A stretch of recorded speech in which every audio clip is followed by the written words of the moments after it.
Welcome back, everybody, to Stop Interviewing, Start Selling. I'm your host, Philip Meyer, and today, as the trailer promised, the moment you've all undoubtedly been waiting for, the legendary Bill Wise. Now, usually when I introduce people on the podcast, you've heard me say the man, the myth, the legend. In this case, there's no, what's the word I'm looking for? There's no exaggeration. Bill is on the wall of fame when you go to corporate and is it 20 now? Bill, 20-time P Club? This past year was number 19, on the way for number 20. 19, and that's 19 consecutively, right? No, it's actually 15 in a row. Okay, so 15 in a row. So for those of you that are just brand new to sales, there's a lot of companies out there that do these big accolades. So at the end of the year, essentially, if you were the cream of the crop with UniFirst Corporation, you get the invitation to the prestigious President's Club. And with that being said, you usually get a trip to either, I think it's Aruba, Cabo. Bill, you can probably speak more to the different locations that people have been. My wife and I have been to, thanks to UniFirst, have been to some wonderful destinations from St. Thomas to Jamaica to San Juan to, of course, Atlantis. We've been to several places in Florida between, I was trying to think of that beautiful resort in, having a brain fart, Naples, Wow. the Break-In. That's the one. I couldn't come up with a name. So Sarasota, Vegas, you name it. We've been to a lot of wonderful destinations. That's amazing. And usually for a sales representative to go, it's a very challenging aspect of the job because you have to reach not just 100% to quota, but it's, 150% roughly? 140%, I think it's just shy of $7,100. There we go. Right. So that's extremely difficult to even do one time. But Bill has been, this time will be 19 times. And I can't think of anybody in the company, whether it's a sales rep or a sales manager or regional sales manager, that doesn't know who Bill Wise is. So it's incredible to have you on the podcast. Once again, thank you so much for doing this. I really appreciate it. No, I appreciate it. You have been throwing my name out, which makes me all warm and fuzzy inside, gives me a good feeling. So that's what it's all about. And yeah, UniFirst has been an unbelievable ride. I'm 47 years old. So February will be 24 years with UniFirst. So half my life I've dedicated to UniFirst. Wow. So let's jump back then to the beginning of your career with sales, because as a salesperson myself, and I just had this conversation with Will McDonald in my last podcast, but I cannot see myself doing anything else. Now that I know how much freedom that I get from sales, now that I know I can write my own paycheck as long as I work as hard as I can to get to that point, why do anything else? So my first question to you, Bill, and I'm sure that everybody else wants to know as well, is what got you into sales? Well, it's funny. I graduated from Texas Tech in '96, and I really didn't know what I was going to do. My father worked for Luby's Cafeteria for 30 years. My brother was in DPS, so he was a highway patrol. And when I first started going to college, I was actually going to do criminal justice. And Oh, wow. I saw myself being law enforcement of some fashion or form. So going into DPS. But as I went through my college years, I started looking at it and thinking, let me see what else is out there. Now, looking back, what I would have liked to have done my senior year, like most people, is they were looking for career opportunities. I was too busy working because I wanted to get married. So I needed to make some money, get that ring when I graduated. And I knew I wanted to come back to San Antonio. And going to school in Lubbock, Texas, I didn't want to interview with just something that was around that area, the Dallas-Fort Worth area, the Houston area. That's where a lot of the interviewing seemed like positions were. Nothing really in the San Antonio area. So I wanted to come back home, which I did. And I actually interviewed with Luby's, Bill Miller's Barbecue, if you can believe that. But that's, it was back then, it was a big outfit. And I think I offended the manager of Bill Miller's because he asked me, where do I see myself in 5 years? And I said, well, I'd love to be an area manager like you. And it must have rubbed him raw, because then he started going off on me that he started 30 years ago as a pot washer, and it took him 30 years to get to his position. That's great. Everybody's got to start somewhere, but I'm not coming in as a pot washer. I'm coming in as an assistant manager, and I hope to go through anyways, I guess my interview didn't go very well. So I went to work for a company called State Chemical, which is a very large company. And I interviewed, did well, got offered the job, took it. It was a straight commission job. Didn't bother me. I didn't care. At the time, I was living with my mom and dad, just graduated from college. So 3 weeks into it, I mean, I had supplies, books that were 4 feet tall. 3 weeks into the gig at State Chemical, they sent me an envelope, and I got all excited because I thought it was a draw, like some kind of check. And I opened it up, and it was a bill for $475 for all of the books and chemicals that they had sent me to train with. Wow. And I thought to myself, what type of legitimate company would send a bill for the products and services and the books and the training? So I decided that I didn't want to do that job. So I resigned 3 weeks into the position, and I interviewed with UniFirst, and here we are almost 24 years later. It's crazy. Wow. So that's been a pretty standard thing I've heard from a lot of people that have been in sales, at least back then anyways, that a lot of it was 100% on commission. And as a salesperson myself, my first real outside sales gig was Aflac, and that was 100% of commission as well. So yeah, I know the pain. And ultimately, I was very blessed to find UniFirst that would offer me a salary, car package, cell phone reimbursement, and then also the opportunity to earn commissions and bonuses and all that stuff. So since jumping on board, I'm sure that there's been a lot that has changed from when you first started with UniFirst. And we don't have to get into any like internal sales processes or any of that stuff, but I'm wondering, what was it that kept you in sales? What was it that kept you with the company that you're with now? Well, you said something that was pretty funny. And obviously, when I started with UniFirst back then, there was no such thing as a cell phone. Matter of fact, I had a beeper, and I was tickled as hell when that thing vibrated on my hip. Right. So databases were 2 foot by 3 foot big green bars turning the page. You wanted to research the prospect, a little bit about the prospect, what was in there. You had to open this huge green bar. So yeah, nothing high tech like there is now with our system. But no, when I went to work for State Chemical, it didn't bother me with straight commission. Of course, more upset with the whole thing, how it all worked out. But with UniFirst, yeah, I mean, the package is unbelievable. I mean, you certainly get a salary, so you get the paid for your time to dig and research the prospects that are in your territory. And then based off your performance, you obviously get commissions and bonuses. So the package is good. It could always be better. Hello? It could always be better. No, just kidding. But, so, I love what I do. What I like about sales, why I've stayed in sales, I like the fact that, one, the freedom. I mean, that's a benefit. I mean, I work, I try to be organized. I don't necessarily put in 60, 70, 80-hour work weeks. Some week, on a Friday afternoon, if I want to call it quits, it's 2, 3, 4 in the afternoon, but that makes me work on Sunday night. So you got to put in the hours to make it work. But the freedom, the money, I love helping people. That's probably my number one thing because for those that don't know, I sell 5-year service contracts for work apparel and facility service products. So I'm not selling a product. It's not a quick send me a price. There's a lot more to a uniform program than 35 cents for a shirt, as you know that.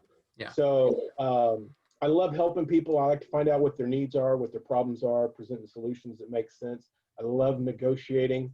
I love making it happen.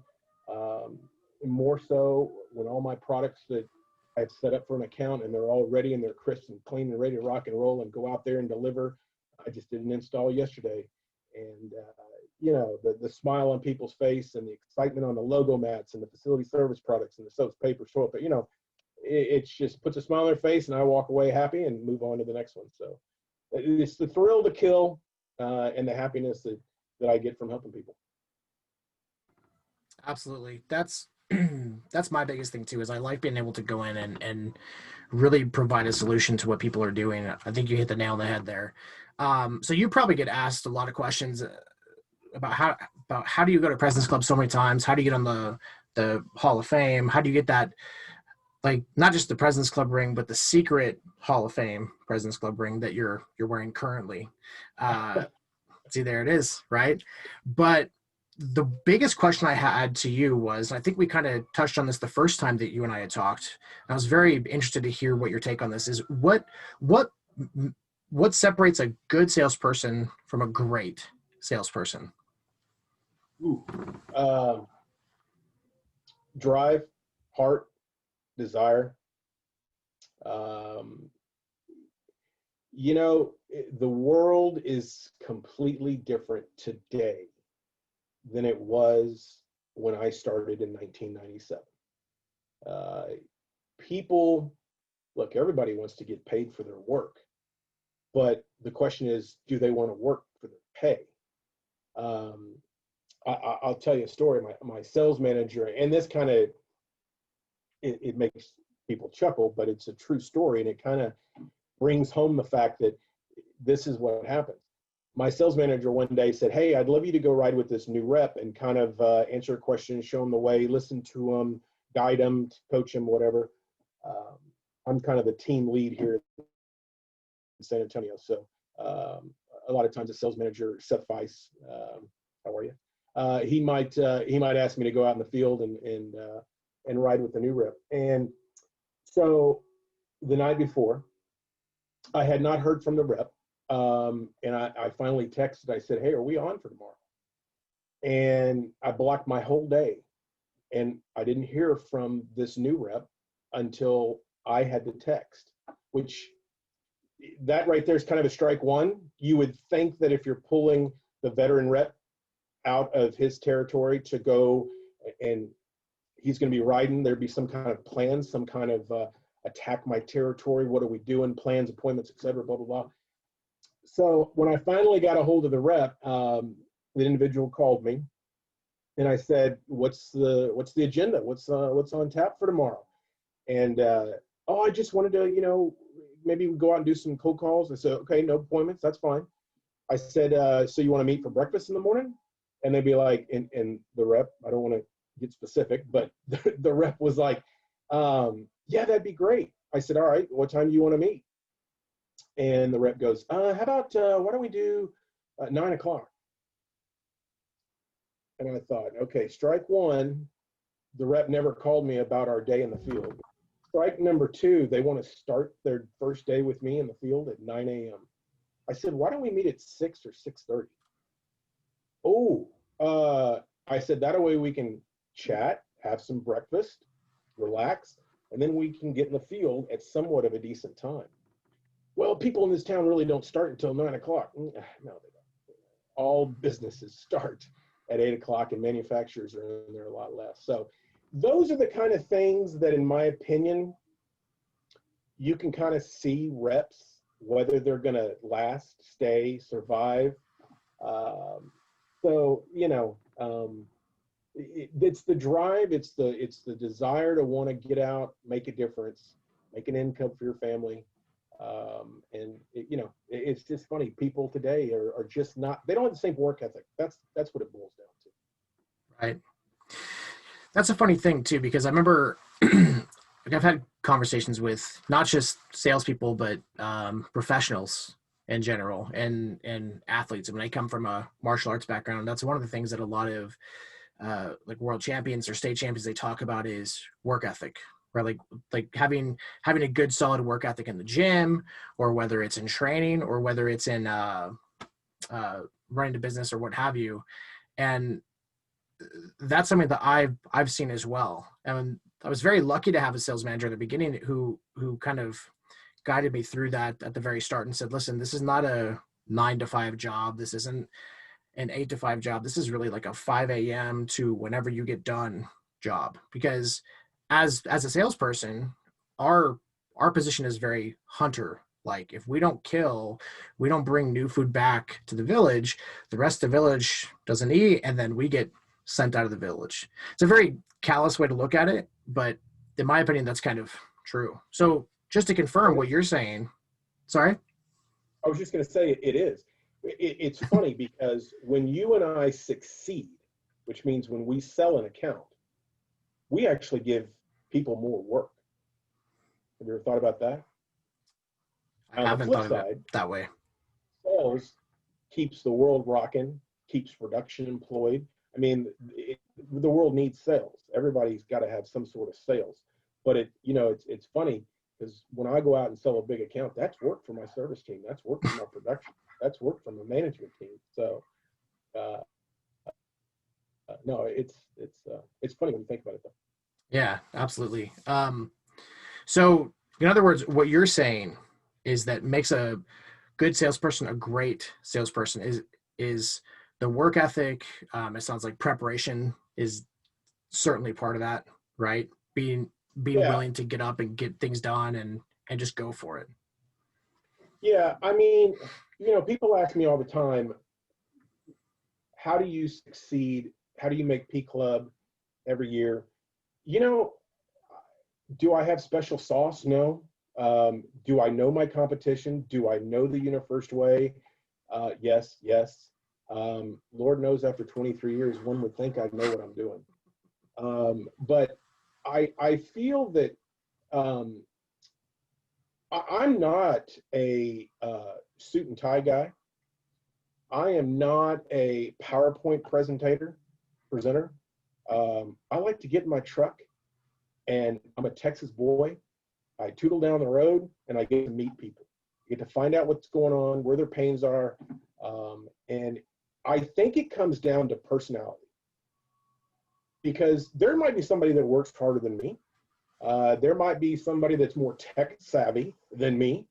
But I do feel that, and I toot my horn however you want to take it, I do feel like I crack probably the relationship side of getting to know my prospect probably faster and better than most. So many people in our industry they're rushed, they're pushy, they're aggressive, they focus on price, and I'm the complete opposite. I want to know about your Walt Disney World trip last summer. Those are the things that allows me to connect with the person. I want to know what makes them tick. I want to know what they do at night. I want to know what they do on the weekends. I want to know about their family. I try to, and I don't come across creepy, I try to do it in the sense that if I'm a firm believer that if I can't connect within the first 10 minutes of sitting in front of somebody, it doesn't make a rat's difference what my product is or what my price is. If I haven't connected with that person and they don't want to spend time with me, then I'm dead in the water. And so my success comes, I think, truly from my personality, and I'm a bubbly, fluffy, enjoyable Texas boy that just likes to have a good time. And that's what helps me connect with people. Right. Now, when you say not high pressure, because in sales, I was just listening to, not to throw any shade at anybody, but I was just listening to Inked by Jeb Blunt, who I feel like he speaks our language because he was a uniform sales rep with a different company. But when you say that, like, I don't pressure people, I feel like there's a lot of sales reps that they tune out of that and they go, well, surely he doesn't just sell his own personality and make friends and then he just asks the person for business. He's got to have some tactic or some kind of incentive, or the big thing now is creating a sense of urgency for this customer to do it right now because I'm not coming back. Like, would you say that that's accurate of your style, or would you say I'm way off base? No, it's to each his own. And it also depends on the urgency, the pain and the problems that your prospect's having, without a doubt. Every scenario is different, but the average situation, look, I try, once the relationships established, the friendships developed, and then we start talking about business and uncovering problems and opportunities and challenges and what their desires are. Obviously, yeah, we're starting to talk business. But if I don't separate myself and connect with the prospect, I don't care if it's a 3-employee garage, a minimum stop, we'll just call that a minimum stop versus a huge elephant prospect. Honestly, my sales approach is the same. It really, truly is.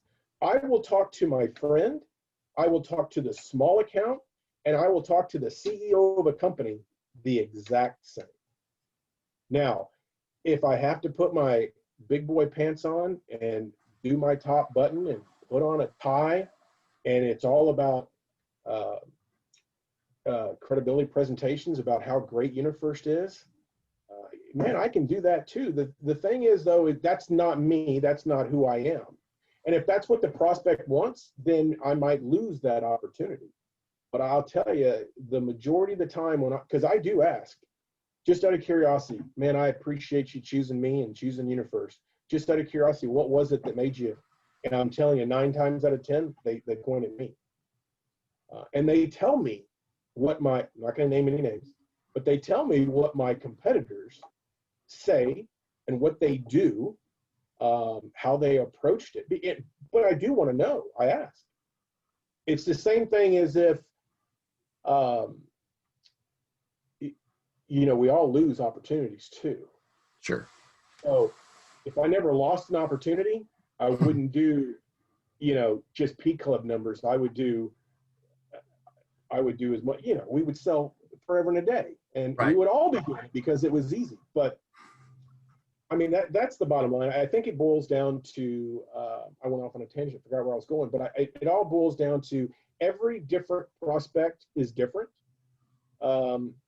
My specific sales approach, I only pull out, I'll throw a name out there to a little shout out. I mean, Ezra, when I took a short stint in the major account position with UniFirst, I was in the position for about 6 months. I almost did 80% of my quota for the year to make P Club in the 6 months. But when it all came down to it, it was I have a newfound respect for national account people. It's a much harder gig than what a local rep has to go through. So Sure. The always having to be on your A game, always having to be in your coat and tie, always having to do PowerPoint presentation, that's not me. I just like to have a good time, get in the field, build relationships with people. And 9 times out of 10, if somebody's got pain and somebody's going to make a change, I'm going to win. Yeah. So. And I like how simplistic you put it too, because I don't know, I feel like I say this every single episode, but I listened to Tony Robbins one time. I had like hours and hours of his speeches, and the one tiny thing I took away from all of that was he said, complexity is the enemy of execution. And I think what you're saying is pretty much the same thing, in that if we make it harder for our customers to do business with us, to understand what our product is, understand what our service is, or harder to like us as a person and trust us, we're not going to get that deal 9 times out of 10, right? It's the old, verbiage, the trusted advisor. Julian and Heavenly and all the wonderful trainers at UniFirst, they put fancy words to it, but it's just about connecting with the prospect. And yeah, there's accounts out there that you only are going to talk to on the phone. You're only going to email with them. You can't be scared of price. You can't be scared of what we do. But I use that same line. I hope my competition's not listening, but I use that same line. There's a lot more to a uniform program than 35 cents for a shirt. Right. And it just gets to the point where there has to be sales 101. You got to connect who you're talking to. And sometimes it's difficult. And with this going through this transition of this jacked up world we're living in and going through COVID, not as many face-to-face. I probably averaged 10 appointments. I would say pre-COVID, I was probably 10 to 15 appointments a week. During COVID, face-to-face, maybe 2. Now, obviously, I'm doing Teams meetings or Zooms or phone calls to try to generate, opportunities that are out there. But yeah, I tell you what, I struggled just like everybody else through COVID, getting the appointments, the people that wanted to see me. Boy, I'm putting on my mask and my face shield and my gloves, and I'm going out and we're having a good old face-to-face.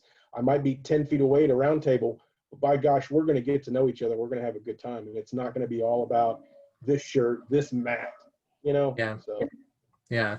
And that's interesting you mentioned that too, because like COVID is such an X factor right now with a lot of appointments, with a lot of sales. And I feel like I'm a little bit lucky in a sense because living in East Idaho, no one cares. No one cares about COVID.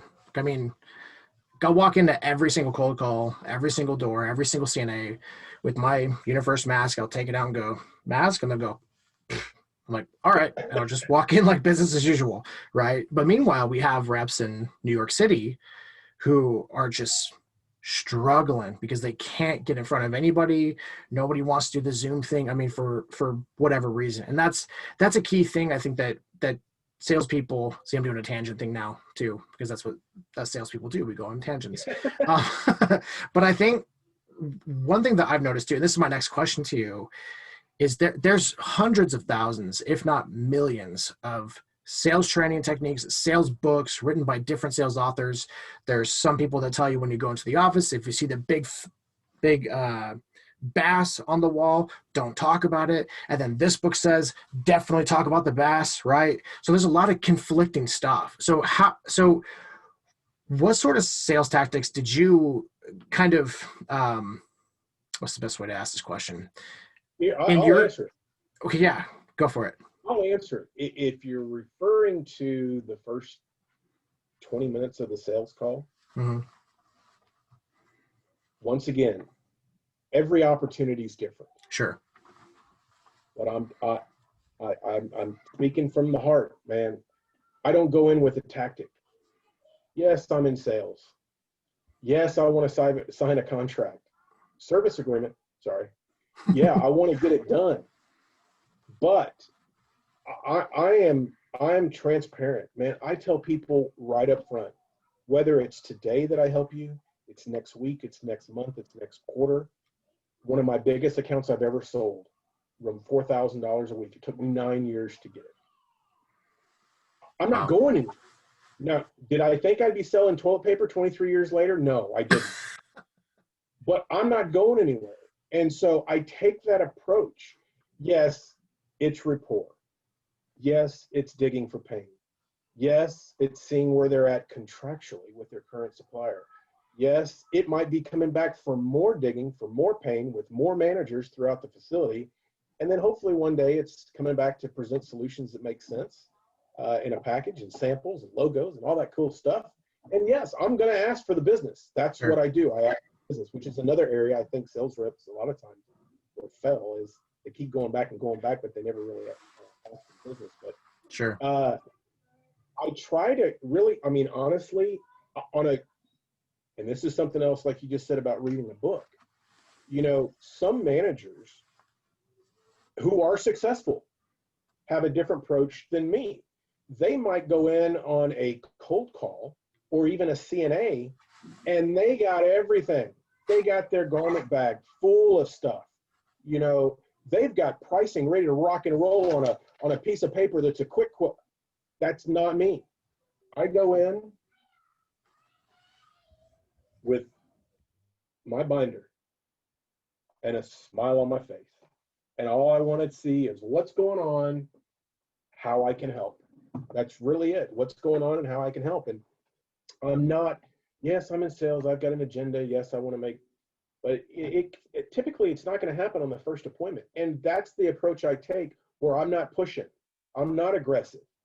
And I think that's why I win more than I lose on the ones that have opportunities where they are going to make a change. Because as you and I both know, we visit with people all the time that maybe there's no pain, or their current service contract is 2 years out. Now, Yeah. I'm still going to go on the call. I'm still going to treat the prospect the same, because it never hurts to start your dialogue, even 2 years out, 3 years out. Yeah. That's something that I've realized, especially dealing with contractual business, is I think when I first started at UniFirst, one of my biggest uh, weaknesses was not paying any attention to when contracts were coming up or building a relationship, because I thought I was going to go in, one hitter quitter, and then walk away. And with this industry, like how you're saying, with contractually based or like service agreement based Yep. programs, you have to have that information going into it. And you also kind of have to educate the customer as well, without obviously offering any legal advice and all that stuff. So, but what you're saying is when you go in, you have the same approach, whether it's a big account, a small account, a medium-sized account, or just this gigantic whale of an opportunity, correct? I really do. I really do. Now, I've said this. I don't know if you've seen the Wise Routine. By the way, yes, this is my first podcast. Okay. And I Well, I'm enjoy honored then that you jumped on. So, well, I mean, but I mean, yeah, I've had some sales managers reach out to me, and they want me to join in on their sales meetings that they have once a week or whatever. And Melanie, my old assistant sales manager, she got promoted, and she's I don't remember where she's at. She's somewhere over on the East Coast. She asked me to come into her region to do the Wise Routine. So no, I mean, I enjoy helping. And it's just one of those, golly, here you go off on a tangent again. I forgot what it stemmed the whole part of me saying that. That's okay. It's a sales podcast, so everybody expects tangents. If they don't, then they tuned into the wrong place. Oh, that's funny.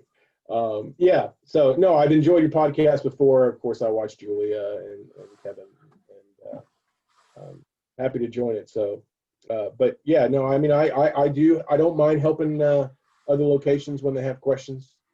Sales reps reach out to me all the time. Sure. So, couple more questions for you. So, number one is, you break things down so simply. The way that you approach businesses, your sales process, when you ask for the business, how you keep the relationship, building a friendship, etc. But I think people may get the wrong impression that it's a very easy thing. And in sales, a lot of times we talk about the grind. So having said that, having been in your territory for 20 plus years, having been to President's Club as many times as you have, is it ever easy to go back, or is it the same grind every single day, every single week, every single month? No, the grind, it's not easy. If it was easy, we'd all be doing it. And successful people don't sleep 8 hours a night. So, you know, you got to get out and make it happen. You know, and I haven't been, a little background about me. I haven't been in the same territory for as long as I've been with UniFirst. I was a rep actually, I came on board as an assistant rep. Back then they had those things. There was 4 tenured sales reps with UniFirst here in San Antonio. And all 4 were superstars. And I came on board as an entry-level grunt.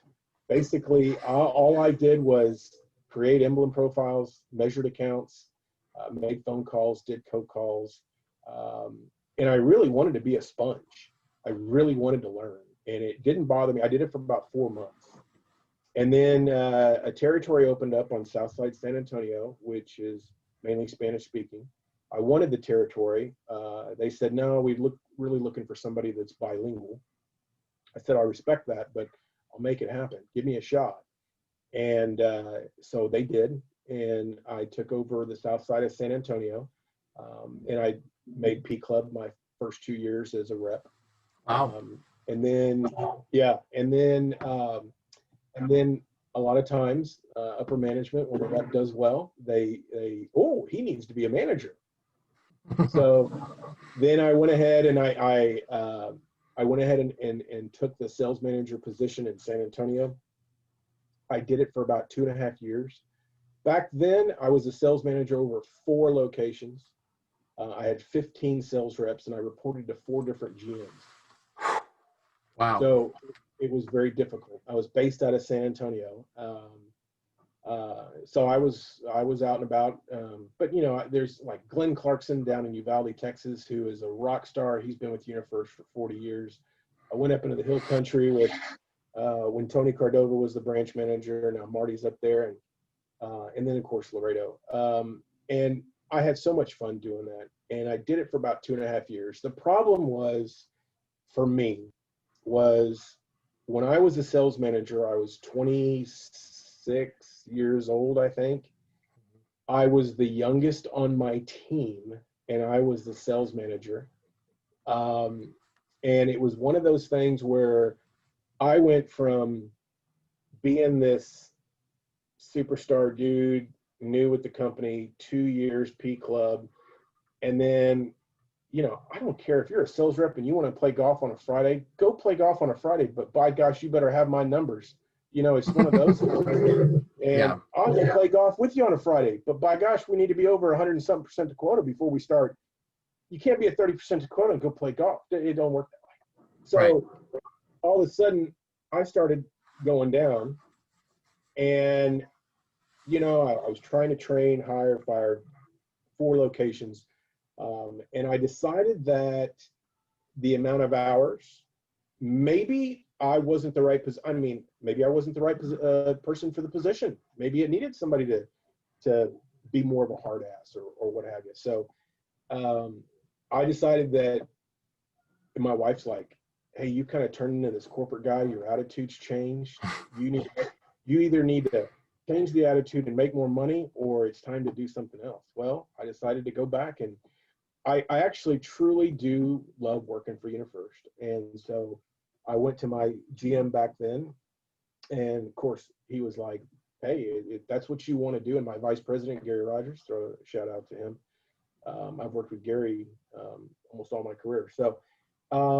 And so that was the right fit at the time. And I'm so glad I did, because I made P Club that year in 01. 02, I took the year off.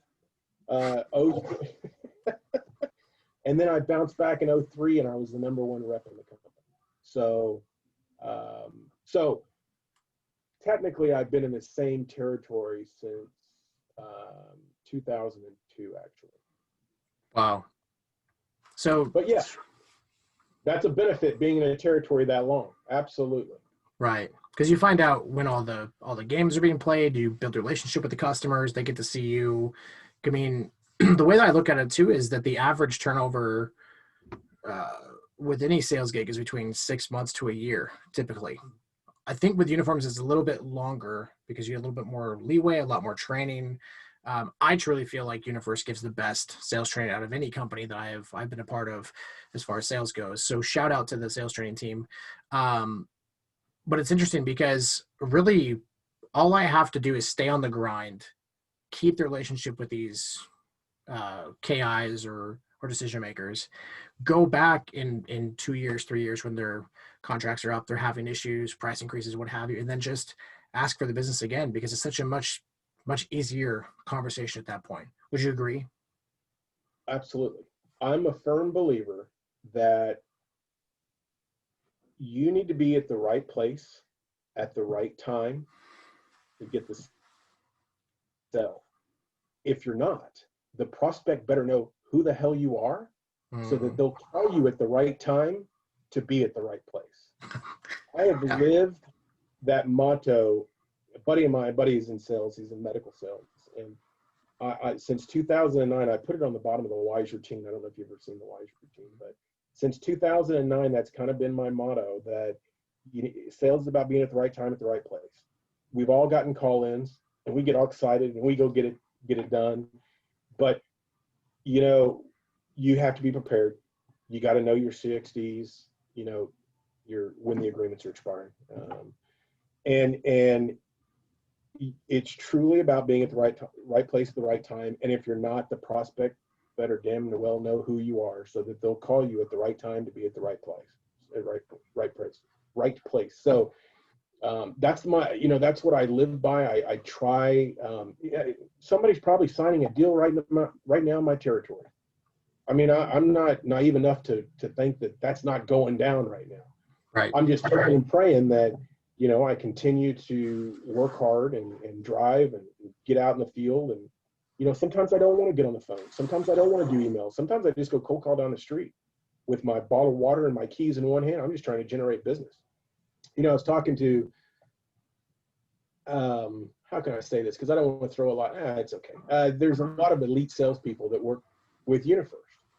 And Lance Welch, Daryl Woodruff, Stephanie Brubaker, I try to keep in touch with these guys. Well, Daryl is actually more, kind of toot my horn here. Daryl is actually more, he's been, I think he's at 22 P clubs or 23 P clubs. So he's actually, he's got more on the wall than I do. So, Wow. but I asked him last month. He had a great year last year. Didn't catch me though.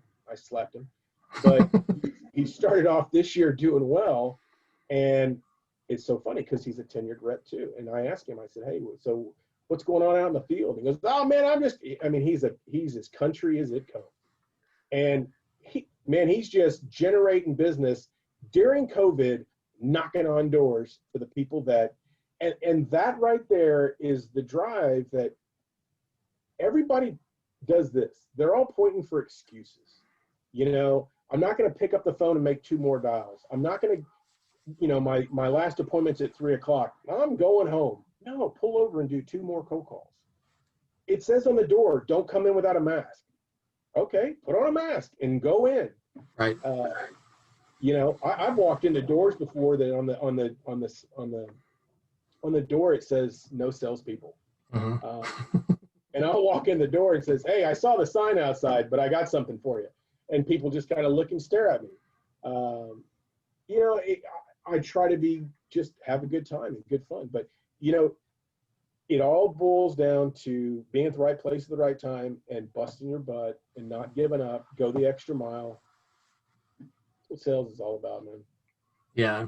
Well, I remember the first time you and I talked. And first of all, for people that haven't heard this story, which is probably most everybody, I reached out to Bill on LinkedIn. So huge shout out to LinkedIn, by the way. LinkedIn's not a sponsor. I'll do a little ad at the end for them, but I swear by LinkedIn. It's an absolutely amazing social media platform for salespeople and business people alike.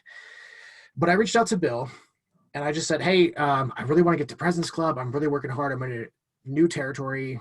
I could really use just a bit of advice."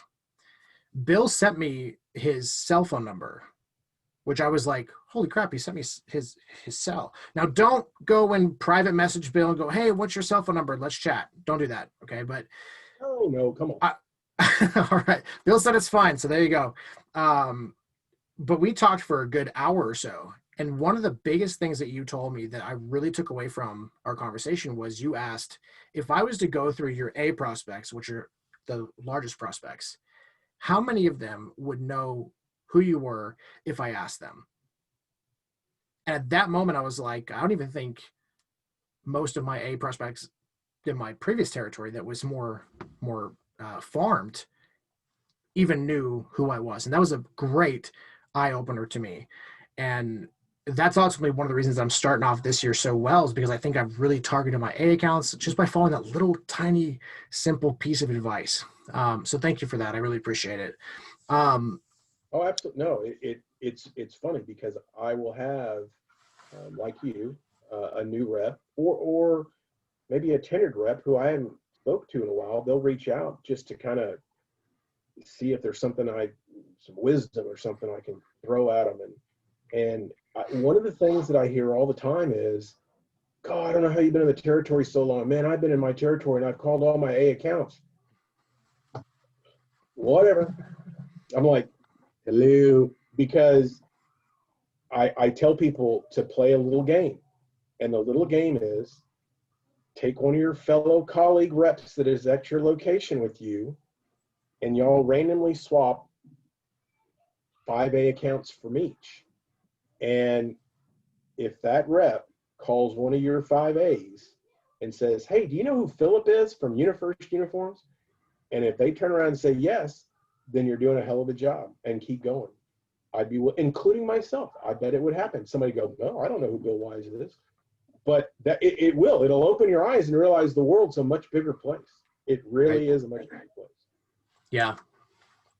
That, and also that maybe you haven't done enough to actually put yourself in a position where you need to contact that person, or you think you've, because like as salespeople, like somebody said it, one of my wife's friends who's not a salesperson, so go figure the analogy, but she said, so you're kind of like a professional business stalker, aren't you? Yeah. I was like, that's kind of a weird way to put it, but sure. Yeah. Like I know who that person is. I know what his business dealings with my competitors are. I know the receptionist's first name and what her kids' names are. And I bring them donuts and I do this. So yeah, kind of, right? But even with that, you could walk into an A account the next day and the company's been sold. Now it's under new ownership. Now you have a new receptionist. And now we're starting all over again, right? Because, and who knows, that guy may be more receptive to you coming in and having a seat, or they may be even less so. And they may tell you, hey, we're not going to do uniforms anymore. We're done with that. We're going to do something else. Then it's like, oh, now I have to go back from square one. So yeah, that was, absolutely. It that happens. It goes both ways, because you can have the turnover side, and somebody that you were never able to crack is now gone. One of my biggest accounts that I sold last year, it was in my first territory at UniFirst when I started in '97. I called on it, and I could never get that. I'm not going to throw that guy's name out. He's retired now. But I could never get past him. I couldn't crack him. I couldn't build the relationship. There was nothing there. And he stayed with his current supplier. And when I became the manager, called on it again. Couldn't crack him. Could not build any relationship. All about price.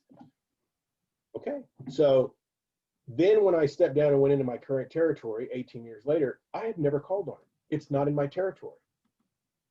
Well, all of a sudden, the territory was open. And it was called into the office, and they asked for the sales manager and the GM, and we were down 2 reps. And one was off at some training. So I actually took it and went out there, and it took me probably 8-9 months, and I finally got it done. And it was because I was able to go, that guy was gone, and I was able to go in there and build a new relationship, build that friendship, build that connection. Yeah, it was amazing. Speaking of LinkedIn, I had a tremendous year last year. I was so blessed to have the year that I had last year. So I know I saw your numbers, and I was like, oh my goodness. It's just crazy numbers. Crazy. I'm still waiting for, hello, UniFirst, hello. I'm still waiting for them to do the ranking. I don't think anybody caught me, but yeah, no, I think I was very blessed to finish number 1. But another account, speaking of LinkedIn, another account, and this has only happened to me twice, and it did happen beginning of last year. It was an account that I could never get past the gatekeeper, and the fence is up, and you just can't get in. And I finally was able to get a hold of who the new HR director was. And I dropped off a 2x3 logo mat of a UniFirst race car. And I said this, I'm not going to name names and companies and all that, but this is for this so. And I got a call back, and I couldn't believe it. Matter of fact, the callback was in about 30 minutes. And he goes, yeah, come see me. A seed, Poke, the seed worked, love it. And so after my appointment, which I was there for about almost 2 hours, of which the first hour was just shooting the crap, getting to know each other. By the time I got out to my car, not sure when he was able to do it. It must have been in the minute I left his office. I got a LinkedIn invite from him. Wow. He seeked me out versus me seeking him out. That's incredible. And I found, it was awesome. So yeah, it works both ways. And so changes occurs all the time, and you just got to try to stay up on it as best you can. Yeah. Yeah. Seeding's pretty amazing. I remember there's an account I'm in Folsom, California. It's a big food processing plant. I won't name the name, but I had worked that account for going on 2 years, and I knew who the person was, didn't know where their office was because it was a very like high security place. And I came in there one day because I talked to my general manager at the time. Shout out to Jacob Spurzum, legendary GM with Universe Corporation. Maybe he'll do the podcast. I don't know. But he said, why don't you take him a jacket with their logo on it and put like her first name there? And I was like, oh, well, I don't know if that's going to work, but I'll give it a shot. So I go walking in, got the jacket in hand, right? Had a little bow on top of it. I went, hi, I'm looking for, let's say her name was Stephanie, right? I went, hi, I'm looking for Stephanie. Oh, she's not in right now. Okay, cool. Well, would you leave this? I have a gift for her. And I swear to you, this lady in the back of the room, past the cubicle, like it looked just like this. It was, really? You have a present? And it was her. And I was like, are you Stephanie? She's like, yeah. I was like, hi, I'm Phil Meyer from Universe Corporation. She goes, oh, I know. I'm so sorry. I didn't call you back. Didn't send your emails back. Yeah. Let me see what you got. Brought it to her. Loved it. Set the appointment next week. So seedings are so important. They do. I tell people all the time, dropping off a catalog, dropping off a coffee cup, dropping off a green pen is not seeding. That's not seeding. I won't go so harsh as to say peddler, because I have dropped that crap off in my tenure, but seeding is going above and beyond. And, you know, whether it's a cookie tailored with the person's name on it, or female versus male versus donuts versus cookies versus a polo versus a ball cap versus a jacket versus a custom logo mat. There's so many different things to do. And on the one opportunities, the one or two prospects or whatever, the ones you can't get in, that's where seeds come into play. You know, and I don't expect, I've done Starbucks gift cards. Not that I'm promoting Starbucks by any means. Find your local coffee and support your local business and not Starbucks. But, you know, those type of, and here, they got the shout out anyway, right? So who cares? I hope you're not trying to get a sponsor from Starbucks. No, not at all. Although, if they're offering, we'll talk. Hell, I'll even put Starbucks on my arm over here. So there we go. Yeah, no, those work. And, you know, I don't expect my sales manager, Seth Weiss, and Martin Escondo, my GM, top-notch individuals, take them on all my big accounts. We do village selling down here in San Antonio. And by gosh, we get these people into our plant. We're an open book. We're transparent. I know you're out in the sticks, and it's a little bit tougher. Man, I tell you that when I bring in the village, we win. But you know, doing something that's personal, that means something, will get you into the door. Right. And I don't expect them to pay for every freaking crazy thing I do. You know, I've gotten a lot of sales. My wife and I are heavily involved in the San Antonio Stock Show and Rodeo. Shout out to Cody Blackford. But anyway, there's so many great people that 6,000 plus volunteers that do things for the San Antonio Stock Show and Rodeo. And my wife and I joined them probably 18 years ago. We started as pie judges. Now my wife's a director, and she's over different organizations, different committees within scholarship and stuff, Ranch Rodeo. Wow. But I have met so many unbelievably awesome people there. Last year, banner year for me last year. Last year, Josh Klein, who's on my wife's committee, went in to a meatpacking facility, and at one of my wife's stock show meetings says, hey, I need your husband. I'm now at so-and-so, so-and-so. I'm not going to throw out any names, but don't want my competition going on there. Just kidding. No, they let us to go. So next thing I know, my wife gets home and she's like, hey, I got a hot opportunity for you. And I call them up and it was a no programmer. I mean, crazy. The best. So you seeds, joining organizations, networking groups. If you can't just be a one-man band. You literally have to pull all aspects of different avenues and try to be a winner. And man, I tell you what, I have met so many awesome people at Stock Show and Rodeo. Some accounts I'm still working, some I've sold. We do barbecue cook-offs, which is a huge San Antonio Stock Show and barbecue cook-off. There's over 300 companies that come out there and do a barbecue cook-off, and we pull out the big UniFirst drop truck and our big 30-foot smoker, and we put a fence around our spot. We got neon green lights. I mean, the eyes, the views, the That's people cool. walking by us. Awesome. That sounds awesome. That makes me want to fly out there just to go have the barbecue because it sounds amazing. I'm a little fluffy. I can throw down the barbecue like nobody. So last question for you, Bill, because I'm sure people want to know who maybe are brand new reps or just listening.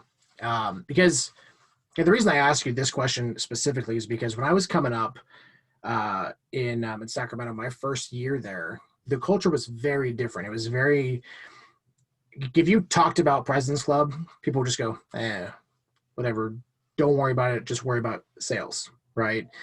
Fast forward, we get a sales manager that's been to President's Club, and all of a sudden he wants everyone to go to President's Club. So shout out to Brandon Price, by the way, because he kind of instilled this in me. But for new reps that are just listening that maybe don't have the exposure that someone like I have with people that I know, or someone like you that's actually been, what is President's Club like?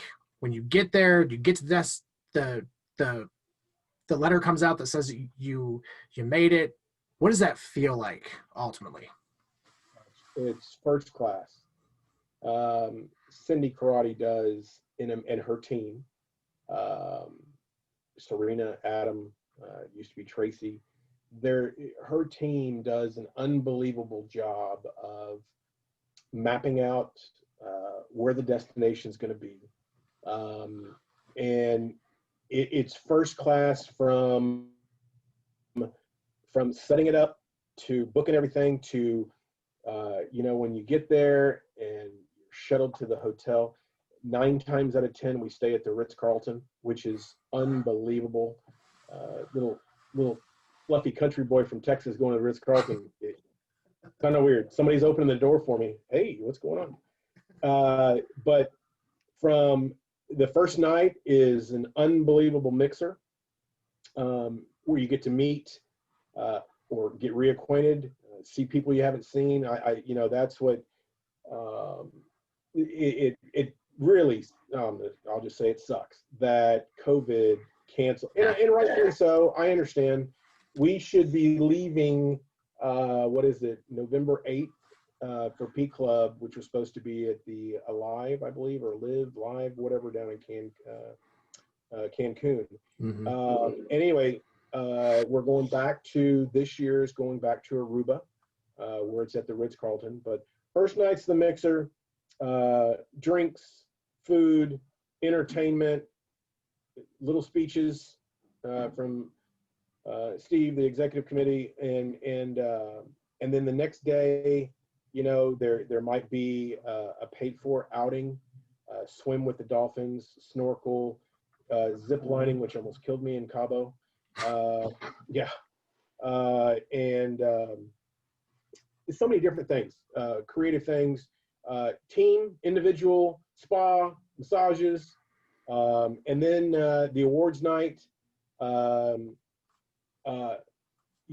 That's first class, from the dinner to the drinks to the way the production that they put on.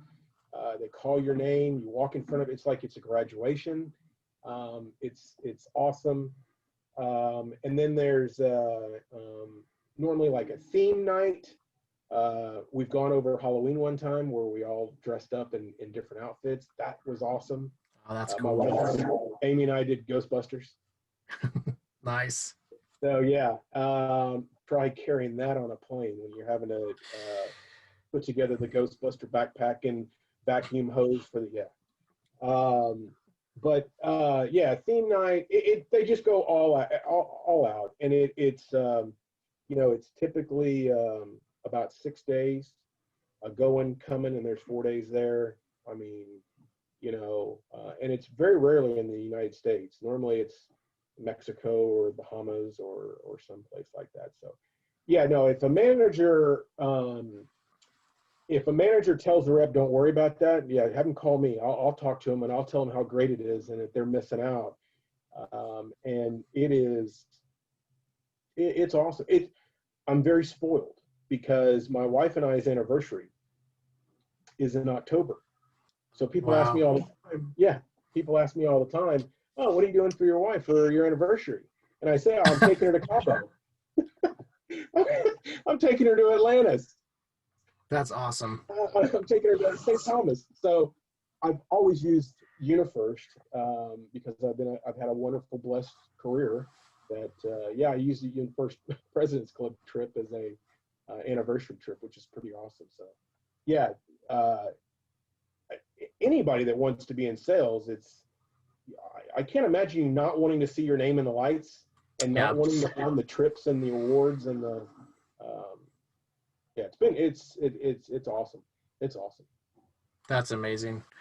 Well, Bill, I want to say thank you again for joining us on Stop Interviewing, Start Selling. See, still not used to the whole podcast thing. It's still so new to me. But before we leave, I just want to say big shout out to LinkedIn. Once again, LinkedIn is not a sponsor of mine. I say this of my own free volition. There's no money coming my way. Although, once again, LinkedIn, if you want to send some, I'm okay with that. If you're looking for a job, it's super, super easy to find what you're looking for in there. You want to connect with hiring managers, business owners, amazing, legendary salespeople like Bill Wise, or humble podcast hosts like myself. Feel free to reach out to us. You can find Bill there. You can find UniFirst there. I'm sure UniFirst, if you're looking for a career with UniFirst, I know UniFirst is currently hiring for sales rep, route sales representatives, and a smattering of other spots all throughout the country. So feel free to look it up. Bill, let's end with this. If there's one thing you could say to a new rep right now as your one piece of advice, what would you tell them? Ooh. Don't give up. This industry, new account acquisition, hunter sales, whatever you want to call it, is the hardest sales job that's out there. I could probably go do residual sales, and I'd probably do very well. But I do enjoy getting to meet new people. So don't give up. Stay the course. Keep grinding away. There's so much to learn, from standard products to premium products to safety apparel to facility service products. I'm 23 years into it, and I'm still learning on a daily basis about the newest and greatest things. The market needs are constantly changing. Don't give up. Don't get frustrated. The job is sales. Put in the extra time, put in the extra mile, do that 1 to 2 to 3 to 5, push yourself to stay in the field and do the extra phone calls, do the extra cold calls. Don't rush the sales process. Don't rush it. You can become from a trusted advisor to a peddler real quick. And if the focus is about, let me have your invoice and let me go through it and tell you where you're getting screwed, if that is the purpose of the call, is to show them how bad they're getting screwed by their current vendor, you're looking at sales in the wrong light. And everybody out there has or could use a product or service that UniFirst carries. And there's not one business that we drive by, oh, we can't do that. Because it can be as simple as floor mats and mops to a full-blown, and trust me, I like to dump the bucket. If somebody wants gloves and mask alongside chemicals and the uniforms there, I'm dumping the bucket. Yep. Don't just be so blinded that, you're there just to talk about mats or just to talk about uniforms, or look at the whole picture. But yeah, stay the course, keep grinding away. Don't get frustrated. Only control what you can control. Yeah. And obviously, yeah, if you want to reach out to me, I'll always take a phone call or an email. For those that work for UniFirst, you know my email. And for those that want to connect on LinkedIn, hit me up. And yeah, I'm always good for a roundtable powwow. Awesome. Well, thank you so much again, Bill, especially for that piece of advice and for that invitation for people to reach out to you. That's extremely valuable. Once again, everybody, thank you again for listening to Stop Interviewing, Start Selling. I'm your host, Philip Meyer. This is Bill Wise. Don't forget, hit that like, comment, and also subscribe button on YouTube. And we can keep making more awesome videos like this. Bill, thank you so much again. I appreciate it. Hey, thanks for all the shout outs, and thanks for having me on. It was fun. Anytime. Thanks again. Well.